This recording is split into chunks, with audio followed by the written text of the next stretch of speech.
Good morning, everyone. This is Jeffe Kennedy, author of epic fantasy romance. I'm here with my first cup of coffee. Ah, delightful. Today is Monday, February 3rd, 2325. Are we all ready for February? the the end of January there got a little grim. Things are not yet looking up. But let me tell you, folks, I just got back from visiting my friend Darynda. For those of you who are friends and fans of Darynda Jones, it was great to see her. She's doing well. I want to talk about that a little bit. I'll catch you up on her. But I um, blah blah blah. Just trying to figure out where I was going to start on this. Friday afternoon, I went and got my hair done. So I think it looks okay. New, more red than it was. Uh, Definitely needed it on my poor roots. Uh, so I went and got my hair done. Had a glass of wine. It had felt like kind of a long day. I guess I could do my update on. There's not a lot to tell you on Strange Familiar. I didn't have a bang up day by any stretch on Friday. I only got 550 words on Friday. I was definitely on a tired. So yeah, I passed midpoint. I've passed 44,000. Uh, yeah, it is what it is. I'm almost certainly going to have to push the release date. I've got like this little cowlick. Where did this come from? Uh, but I'm just going to wait and see what it is. Today is the editorial meeting for book 2 in the Never the Roses series, which we still haven't named. Uh, but anyway, I was going to go look up. I wrote down a couple of ideas for names, but I'm not going to do that right now. So I was glad I decided not to drive to Portales on Friday evening because I was just tired. I was worn out. I often hit that. Longtime listeners will know I hit that Friday tired. And so, after that, I came home and I answered a couple of emails, but then just settled in, had a really nice Friday evening. Um, yeah, it was very low key. And so then I got up and I left early Saturday morning and drove to Portales. And other than at one point when I turned on my computer to show Darynda the videos of the Domingo sketches from Saturday Night Live, which I may or may not be somewhat obsessed by. If you know, you know. And if you don't, it's not that big of a deal. But they're hysterical. And I showed her and we were just rolling laughing. So that was great. But otherwise, I didn't look at anything on my computer. I didn't look at social media. I didn't look at anything news related. I get my news basically from social media. Um, and nobody down there was talking anything election. I think they might be a mixed enough community. They're on the conservative side, but there's a university there. But people just did not talk about it. And I have to tell you, it was restful. It was really nice just to everything about it was great. It was great for me to have that time away. It's a 3-hour drive, a little over 3 hours 15 minutes through you know southern and eastern New Mexico. Big vistas, not much traffic, so it was just very peaceful. As I mentioned, I listened to the audiobook of Strange Familiar and took a lot of notes on my voice memo, which gets all of my words wrong. I think it's funny. House Elal always comes out as House Hilo. Must be like the way I say it fast. But it should be enough for me to get some grounding from on the book. So I'm glad I've got that done. I've made it through like 13 of 30 chapters. Interestingly, I was listening to it at 1.5 speed, which is what Agent Sarah had suggested I do on audiobooks when I said I just don't like listening to audiobooks. I do like doing it for catching myself up on a series because I don't have to pay super close attention. And so it worked really well for it to go at like 1.5 speed because I could just kind of listen and then when I was reminded of some key point that I needed to follow up, I could do that. Pause it and do my little voice note. And I listen to music some, and sometimes I just turned it off and sat in quiet and thought about things. So that was really nice to do, both directions. And then just to hang out with Darynda, I took a bunch of my tip-in sheets, a whole box of them. And so now I'm up through 8 inches of my 64. So that was great just to sit there and talk with her and sign. And yeah, and we talked about writing stuff, and went and met with a bunch of people from Portales who are writers and aspiring writers, and answered questions for them, and that was fun. And then she and Amber Knox and I watched Wicked. Darynda and I'd been wanting to go see Wicked together. She still hadn't seen it. So we watched it on the big screen TV together, and Amber came over and did that. And that was lovely on Saturday evening. And then on Sunday morning, we just kind of hung out. Darynda and I took a walk, and then we went out for kind of brunch, only it was a steakhouse, so it wasn't very brunchy. And I drove home, and I was a little tired, so it didn't occur to me to turn on my laptop. Um, so now I have some catching up to do. Over 300 spam comments on the blog, but that's okay. So I understand now why so many audiobook listeners speed up the speed of the audiobook, because it does make for an interesting difference. I'm not sure I would listen to a book I wanted to pay attention to that way, but I can see what people are saying, that your brain does start to assimilate. It does catch up with it. And I don't know if you all have been following, but there's been kind of this weird thing that Audible, which is Amazon's audiobook company, has started this campaign. They've had several ads out on social media now, um, basically dissing people who listen at faster than the one-time speed.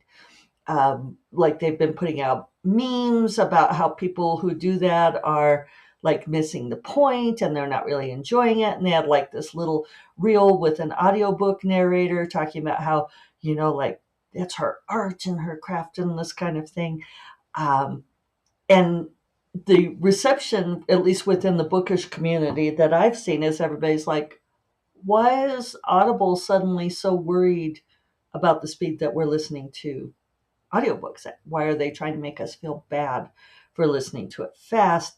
And I've seen a couple of things where people are guessing that maybe because of that Audible wants to start inserting ads within the audiobook listening, and so they don't want you to be listening at super fast speed.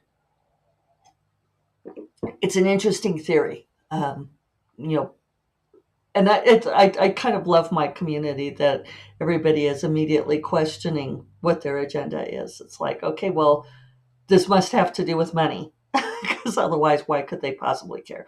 Or maybe they want to start like Spotify, charging by minutes listened, right? So if you're listening to it at a faster speed, but it's not something that's within Audible's control. Your player allows you to speed up the speed. So that seems to be like their initial campaign, is to try to make people feel bad about it. But I think I'm now totally on board with the faster listen. And maybe if I do listen to an audiobook, I will listen to it at a faster speed. It might be the slowness. I can see y'all's point. It might be the slowness that allows my mind to drift. That's my main reason, is that if I am listening to a book that's not mine, it kicks in my story brain. My story brain starts going, and I start thinking of other stories, and I miss the book I'm listening to. I don't pay attention. So, Darynda, as many of you know, she has been struggling with breast cancer. She has been doing a Kickstarter. For those of you familiar with Darynda's world, it's a a Beep and Osh trilogy. So I'm going to link to that in the show notes. I think it's only up for a few more days. It's like behind my thing now. Well, anyway, I think it's only up for a few more days. So here's your chance to get in on the Kickstarter and help get some money to Darynda. I went to see her because I was worried. And, she's at that point where, she's talked about this freely. She's done the chemo, she's done the radiation, she had a double mastectomy. She finishes the reconstruction surgery this spring. She's supposed to be doing more chemo and doesn't want to, and that's what I wanted to talk to her about. And I'm feeling in a much better place. Yes, because it's all about me and my needs.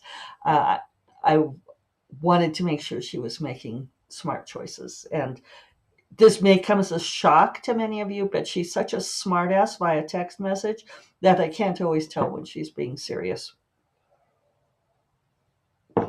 So, yeah, one of the things that really came clear to me is that, because she stopped taking the chemo pills, it was making her really sick, and she couldn't write. And I was arguing that her life is more important. But after visiting her, I mean, yes, I agree that her life is still more important than anything else. But she was really happy to be talking about writing. And we spent a lot of time talking about her plans of what she's going to write next and what she's going to do. And we talked about some of her stories. And she's got, like the next couple of years mapped out for what she wants to write, what she wants to get done. And I was thinking about that, because when you get to this place where you're dealing with a chronic disease, and David and I have talked about this a whole lot with his Parkinson's, it's like you have to make choices for your quality of life, right? How much of your life will you devote to trying to get rid of this disease? And how much of it are you going to devote to actually living your life? Because I think we've all known people. David's brother had cancer, a lung cancer, small cell carcinoma, and he spent the last few years of his life trying to get rid of it. And yes, you do a certain amount of that, right? But I mean, like, he did all of the experimental treatments. He did all this stuff where he was like constantly in the hospital and constantly sick. And David had said to him, maybe you should think about what things you still want to do in your life before you die, and go do some of those things. And his brother didn't.